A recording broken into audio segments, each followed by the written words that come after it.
Hi, I'm Joanna Apin. I'm an artist here in Owen Sound, and I'd like to show you around my studio. Come with me.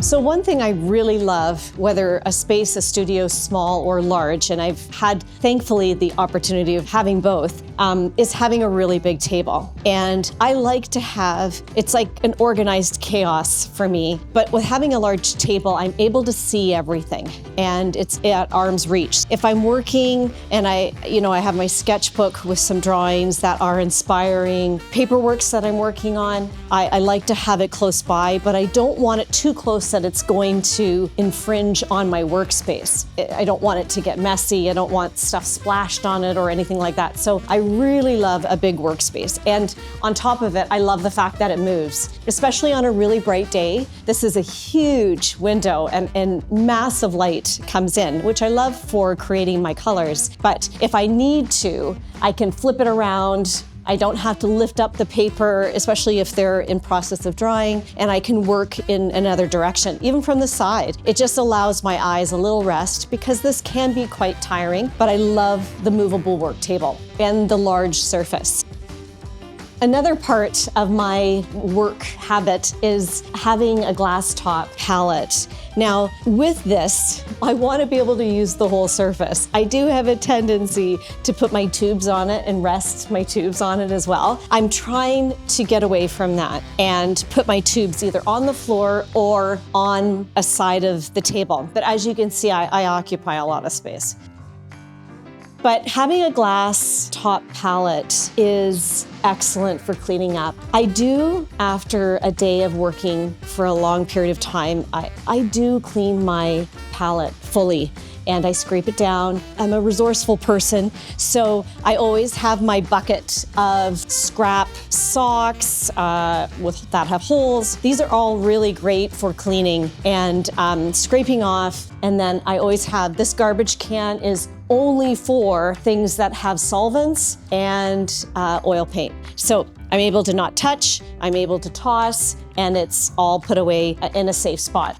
In my previous studio, I had another trolley that held all my paints, and I was able to see all my paints, and it was like a bucket, kind of movable bucket, and I had them organized. But since moving into this space, I really had to think about how could I be efficient, what I needed, what wasn't I using anymore. I really did a good purge. So in this space, this really, going a bit more vertical and utilizing up than going out, it's been really great. It's still new to me, so I'm still sometimes opening drawers and go, oh right, that's in there. I'm able to just kind of organize things. So if I'm in the mood I'm just gonna be playing around with colors, I will tend to go with acrylics or gouache or even watercolor just to play with, and I can actually just grab my set and go to the table, and that's what I'm doing for the day. I know where all my paper books are, and this is my go-to drawer for a lot of just playing around, and I can tape, as you can see, I tape out paper. Maybe I'll cut it according to a specific sketch from my sketchbook, and so I'm able to access it and it's all in one spot.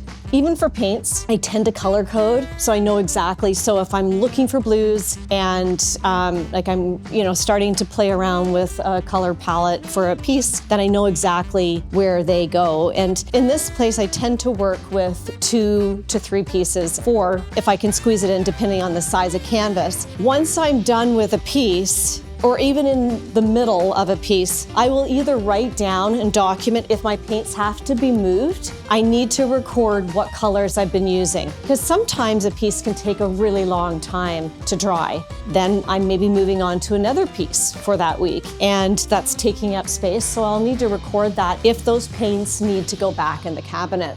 I can't have too much chaos. I can't have too much, because I move around a lot and always back and forth from a piece, seeing how it's coming together. So I can't have too many things that I'm going to step on or trip up on. So hence the moving of the table is fantastic. I also do tend to clean up and departmentalize where my paints are. And if it's time and those colors are done, I tidy up. I know exactly where they need to go. They're off the scene and they no longer get to take up real estate.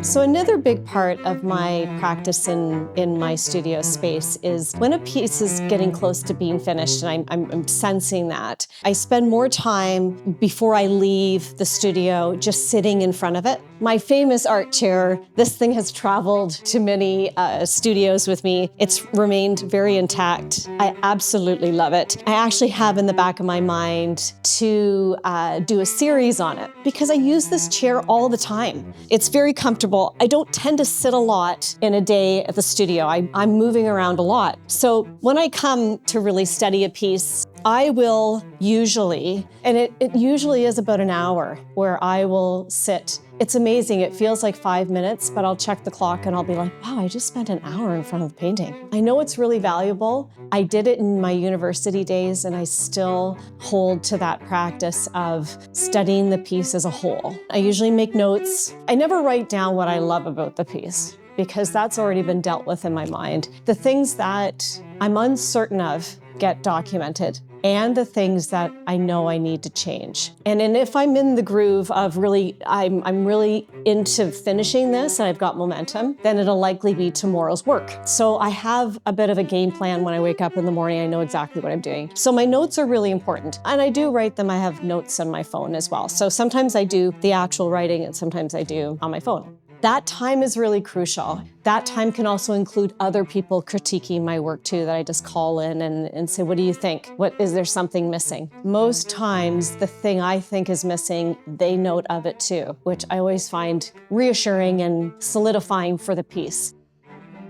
Using my projector, where I'll do drawings of ideas of what I want to fit into this part of the piece, and I will project my drawings onto the canvas. The neat part about having tools like that, and I also digitally play with ideas as well. And so maybe it might be loose, but at least I can project it and go, yes, the scale is right, or maybe that is too large, too small. It really matters because I really don't want to work it out on the canvas. Sitting in the chair and just having time with a piece, letting it be up on the wall for a good amount of time, having the restraint to not touch it and keep working in it is a practice that I love to do as well. And it's gone beyond the self-critiquing. It becomes more of what the painting needs. So there's this exercise of restraint on my part, but then also wanting to give the painting or get it to the finish line. And that's what really happens in my yellow chair.